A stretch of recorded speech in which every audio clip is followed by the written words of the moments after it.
हे साठे आणि सावंत गटाच्या कार्यकर्त्यांमध्ये मोठा गोंधळ पंढरपूरमध्ये झालेला आहे। मग आम्हाला अजून काय माहिती नाही, मी ते माहिती घेतो, चौकशी करतो नक्की काय झाले काय नाही। जर माहितीच नाही तर मी त्याच्यावर बोलणं कितपत योग्य आहे, त्यासाठी मी त्या महेशला पण विचारतो आणि शिवाजी सावंतांना पण विचारतो नेमकी अडचण काय कोणाला झाली आणि कशामुळे झाले। सावंत गटाच्या कार्यकर्त्याचा आरोप आहे की आपण काही निवडून पदाधिकारी नेमण्यामध्ये हस्तक्षेप करताय, त्यामुळे शिवाजी सावंतांना बाजूला टाकलं जाते आणि त्यामुळे त्यांनी दुसरं कोणीही हस्तक्षेप करत नाही, डायरेक्ट एकनाथ शिंदे साहेब जो आदेश देतात त्याचीच नेमणूक केली जाते।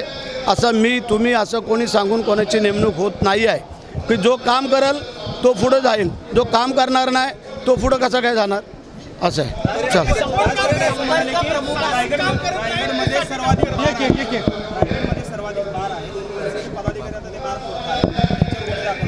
नाही ठीक आहे, जे गैरवर्तनाचे असतील चुकीचे असतील तो भाग वेगळा आहे।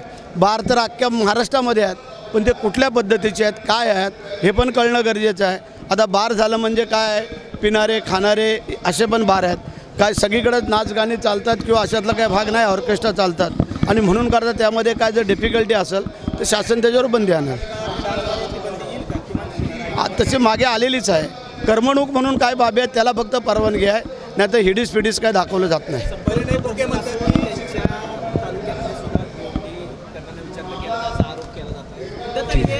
ते माहिती घेऊन आम्ही नक्की त्यामध्ये करतो, तुम्ही त्याची काळजी करू नका। चला नाही तो